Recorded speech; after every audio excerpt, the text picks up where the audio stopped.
समझने वाली बात। नमस्ते, मैं हूं किशोर अजवाणी। विश्व हिंदू परिषद यानी वीएचपी ने गोवा के मुख्यमंत्री मनोहर पर्रिकर का इस्तीफा मांगा है। पर्रिकर ने बयान दिया था कि गोवा में बीफ की कोई कमी नहीं है। पर्रिकर ने बीफ के बारे में बोला, लेकिन वीएचपी ने गोमांस पर हंगामा कर दिया, बिना सोचे समझे कि बीफ क्या है और गोमांस क्या है। समझने वाली बात यह है कि क्या बीफ का मतलब गोमांस है? ऐसा कहना कितना सही है?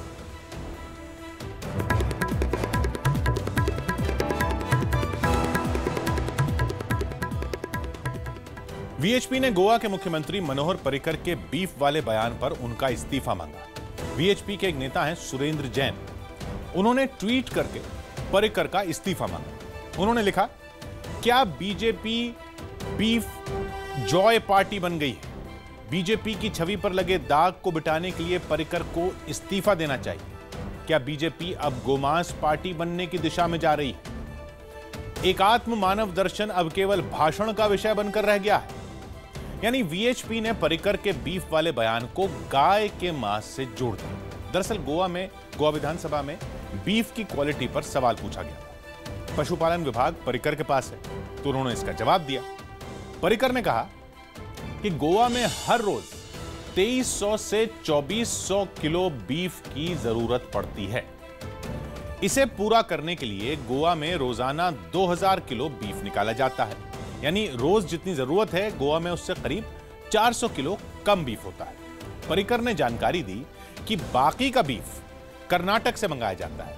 इस बीफ की क्वालिटी अच्छी हो, इसके लिए कर्नाटक से मंगाए जाने वाले बीफ की जांच की जाती है। पर्रिकर ने यह भी कहा कि अगर ज्यादा जानवर लाए जाते हैं तो गोवा के बूचड़खानों में भी उनका मांस निकालने में समस्या नहीं।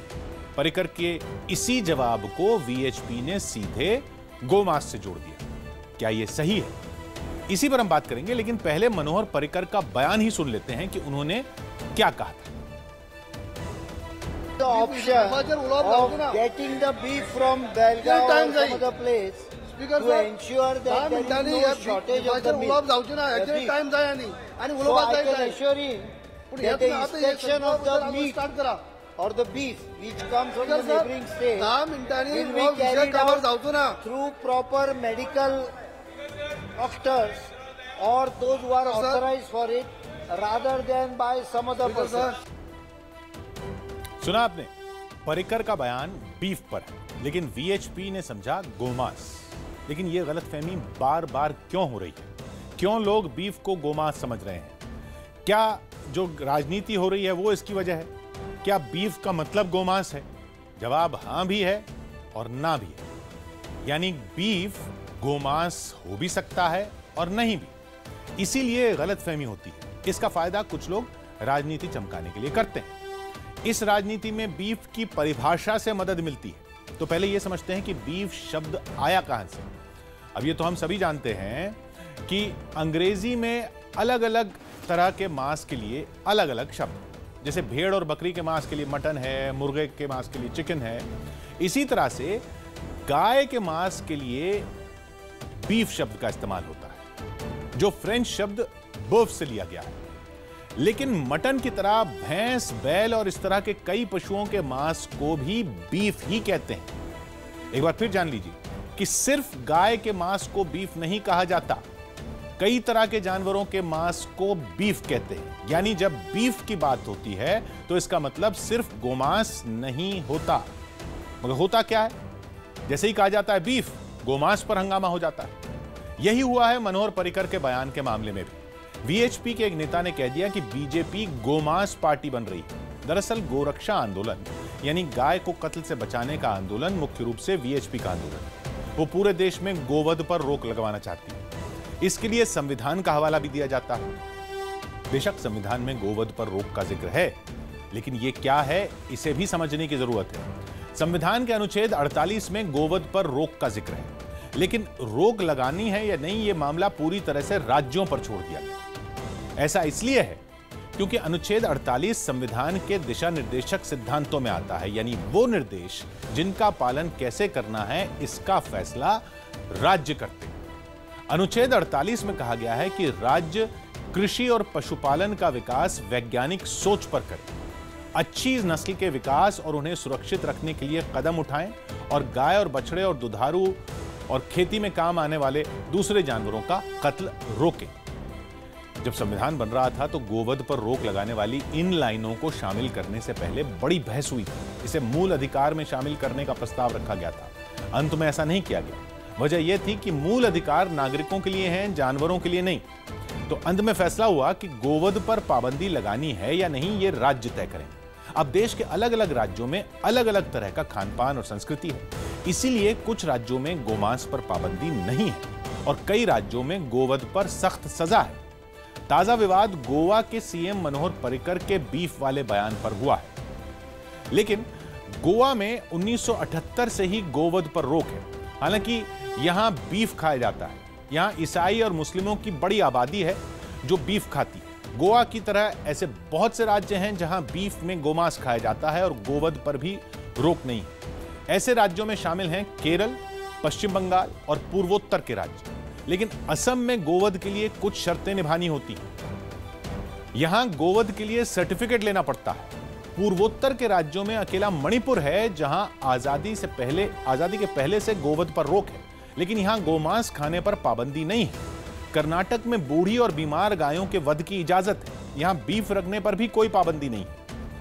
इन राज्यों के अलावा उत्तर भारत से लेकर दक्षिण भारत तक तमाम राज्यों में गोवध पर पाबंदी। कुछ राज्यों में बीमार गायों के वध की इजाजत है। कुछ राज्यों में कृषि वाले पशुओं का भी कत्ल नहीं हो सकता। कुछ राज्यों में मांस के लिए बूचड़खानों में भैंस लाई जाती है। हालांकि जहां गोवध पर पाबंदी है, उन राज्यों में कानून तोड़ने पर सख्त सजा भी है। ये वो राज्य हैं जहां कहीं और से लाया गया गोमांस भी नहीं खाया जा सकता। जैसे आंध्र प्रदेश, तेलंगाना और बिहार में गोवध पर प्रतिबंध है। कानून न मानने पर 6 महीने की कैद हो सकती है। गुजरात और छत्तीसगढ़ में गाय, सांड और बैल सभी के वध पर प्रतिबंध है। न मानने पर 7 साल तक की जेल हो सकती है। हरियाणा, जम्मू कश्मीर और झारखंड में गोवध पर प्रतिबंध का कानून तोड़ने पर 10 साल तक की कैद हो सकती है।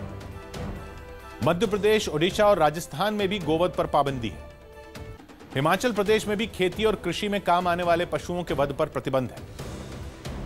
उनके अलावा कुछ राज्य ऐसे भी हैं जहां गोवध पर पाबंदी है, लेकिन भैंस के वध पर कोई पाबंदी नहीं है। इन राज्यों में शामिल हैं महाराष्ट्र, उत्तर प्रदेश और दिल्ली। दिल्ली में कृषि में काम आने वाले सभी पशुओं के वध पर प्रतिबंध है, लेकिन यह प्रतिबंध भैंस पर लागू नहीं है। उत्तर प्रदेश में भी ऐसा ही है। यहां सीलबंद बीफ लाने की इजाजत है, लेकिन इसे सिर्फ विदेशियों को ही परोसा जा सकता है। तमिलनाडु में वैसे तो गोवध पर प्रतिबंध है, लेकिन यहां पर बीफ खाने की इजाजत है। यानी बीफ पर हर जगह एक जैसे कानून नहीं है। हर राज्य में बीफ का मतलब गाय का मांस भी नहीं है। देश के कई राज्यों में मांस के लिए भैंस के वध की इजाजत है। इसे भी बीफ ही कहा जाता है। इसका निर्यात भी किया जाता है और भारत तो बीफ के निर्यात में सबसे आगे है। अमेरिका के कृषि विभाग के आंकड़ों के हिसाब से साल 2014 में बीफ का सबसे ज्यादा कारोबार भारत ने किया। भारत ने विदेशों को 2082 मीट्रिक टन बीफ बेचा। इसके बाद देश में बीफ के खिलाफ माहौल बन गया। इससे बीफ के कारोबार पर भी असर पड़ा। फिर भी 2016 में भारत ने बीफ का सबसे ज्यादा कारोबार किया। हालांकि इस बार ब्राजील भारत के बराबर आ गया। दुनिया भर में जितना बीफ बेचा गया उसमें से 20% बीफ अकेले भारत और ब्राजील से गया। बीफ के कारोबार से आमतौर पर हर साल 30,000 करोड़ की कमाई होती है। अप्रैल 2016 से फरवरी 2017 के आंकड़े भी बताते हैं कि बीफ से खूब कमाई हुई। इस दौरान भारत ने करीब 24,000 करोड़ रुपए कमाए। लेकिन आगे भी इतनी ही कमाई होगी ये नहीं कहा जा सकता। एक तो बीफ को गोमांस से जोड़ देने से बार बार हंगामा हो रहा है। दूसरी बात यह भी है कि बहुत से संगठन कहते हैं कि भैंस भी गोवंश का जानवर है। ये संगठन ताकतवर है। एक बड़े वोट बैंक पर इनका असर है, इसलिए सरकारों पर भी इनकी कुछ बातों को मानने का दबाव है। हाल ही में केंद्र सरकार ने एक आदेश जारी कर वध के लिए पशुओं की खरीद फरोख्त पर प्रतिबंध लगा दिया। जिन पशुओं को बेचने खरीदने के लिए रोक लगी थी उसमें गाय, बैल, भैंस, बच्चियां और बछड़े शामिल थे। यह आदेश अगर लागू होता तो पूरे देश में बीफ का व्यापार पूरी तरह से रुक जाता। लेकिन इस आदेश के खिलाफ कई लोग अदालत चले गए। सुप्रीम कोर्ट ने फिलहाल पशुओं की बिक्री पर रोक वाले आदेश पर रोक लगा दी। इसीलिए गोवा समेत उन तमाम राज्यों में बीफ मिल रहा है जहां इनकी बिक्री के खिलाफ कोई कानून नहीं है। मगर समझने वाली बात यह है कि कुछ राज्यों को छोड़ दें तो जहां कहीं भी बीफ मिल रहा है वो सिर्फ गोमांस नहीं है, भैंस और कई और पशुओं का मांस भी इसमें शामिल है।